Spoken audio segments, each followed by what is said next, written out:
Hey guys, welcome back. This is an introduction to kettlebells and kettlebell training with myself. I'm going to talk you through, like any one of my clients that I use kettlebells with on the gym floor, I like to talk through the basics of the kettlebell itself, where it originates and how it's evolved and how kettlebell training has evolved. It's a fantastic training tool. The reason it's so good is A, it'll improve your physical fitness, your work capacity, muscular strength, endurance, mobility to a certain degree depending on the kind of movements and exercises you do using your kettlebell, and also your sports performance. This is a kettlebell, believe it or not. I'm sure some of you recognise one of these. They come in all different shapes and sizes. Some are cast iron like this, some are rubber or neoprene wrapped. It doesn't really matter. Every kettlebell has got what we call a cannonball at the bottom. We have the kettlebell horns at the side and the handle on the top. Predominantly for your kettlebell training, you're going to be using the handle, but now and again, some exercises, some movements, you may use the horns, but that'll always be referenced to you before you move into that exercise. This is a Russian competition belt, so it's always the same diameter regardless of the weight. The weights are obviously easily recognisable by the colour, so they're colour coded. So you've got 8 kilograms, which is this one, which is pink. You've got blue, which is 12 kilograms, and they go up in increments of 4 kilograms. Popular kind of up to 32 kilograms. I do believe there's a gold one, which is 64 kilograms in weight. Sounds an absolute beast.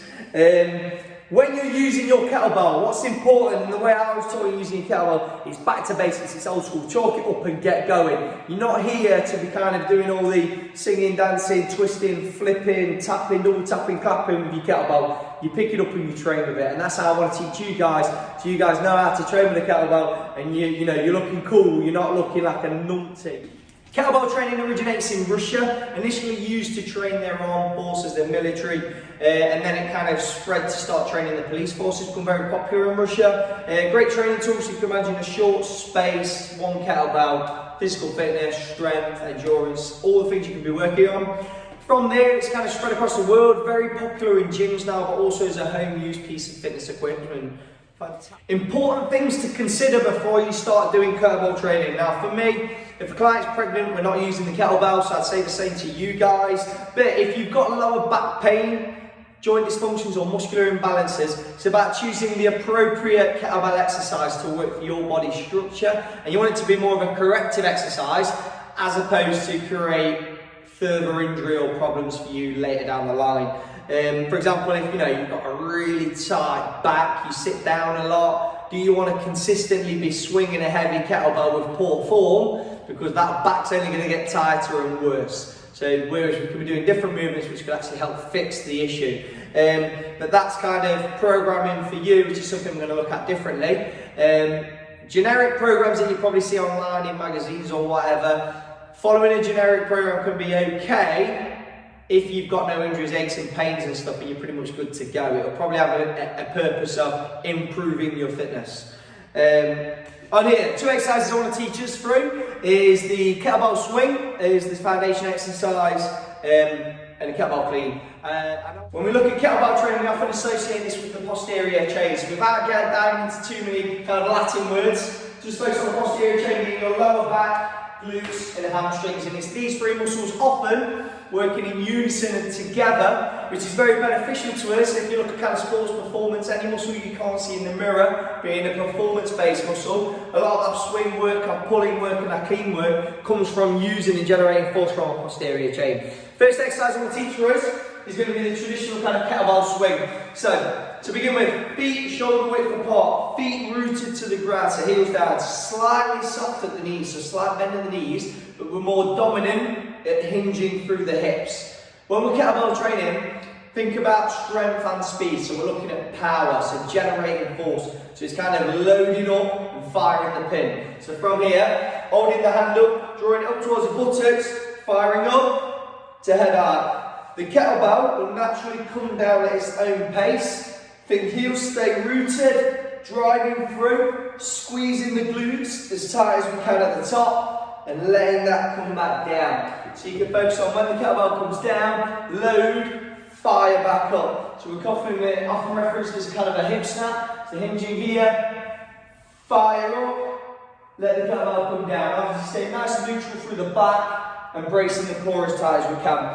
Once you start to master the kettlebell swing, we can start to look at what we call triple extension. So if you've got the appropriate load, it's going to work really well. So triple extension being extending at the hips, knees and the ankles as well. So we start to lift the heels off the floor. So giving you a side profile.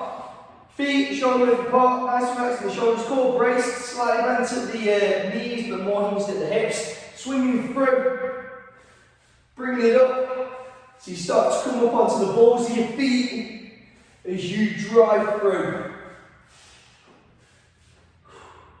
Squeezing the glutes nice and tight. Next exercise I want to look at is going to be the kettlebell clean. Brilliant exercise. So I see a lot of people doing this movement, doing it very well, but I also see a lot of people doing this very bad.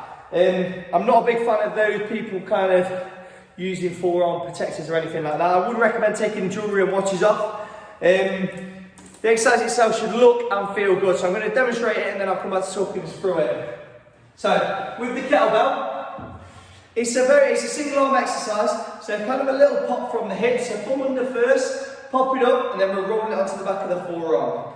Swinging through, little pop of the hips, roll through. Focus on more of the rotation at the forearm, and then popping it back up to this position. So elbow, just kind of above the pelvis here. Forearm's not quite vertical, it's slightly tilted in. You've got the kettlebell kind of sitting on that fleshier part of the arm, so the forearm and the biceps. So focusing on being there. And then as you come down, think about rotating the forearm, popping that through, core nice and tight. Initially, I'd look at kind of doing 5 reps at each arm and just working back and forth till it feels and it looks good. A big part of it.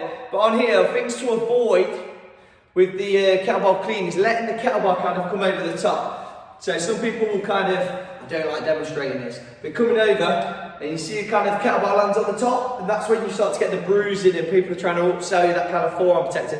Yeah, you might be a bit tender in the forearm after training with the kettlebell, but over time, we start to adapt to that, yeah? So try and avoid this kind of kettlebell coming over the top here, and then landing on the forearm. You want to focus on rotating the wrist as we pop through, yeah? Once you work with that, you can start looking at the other side and changing through. Core in tight, through. Core in tight, working through. Just to going back to obviously what I spoke about earlier with all the tapping, singing, dancing and clapping with the kettlebell training. I'm not a fan of that at all, but I would like to teach you guys how to exchange hands when doing kind of single arm work. So with the kettlebell, from here, so if you're just swinging with one arm, pop through up to the top and just change hands at the top. You don't exchange hands at the bottom, because that's when we're loading, that's when we're going to pull the pin, driving it up. So at the top, changing hands. So ways of changing hands, literally just kind of coming up, swapping hands like so. Yes, so squeezing both hands onto the handle and letting go with the other hand. Another one is you swing up, open out the wrist,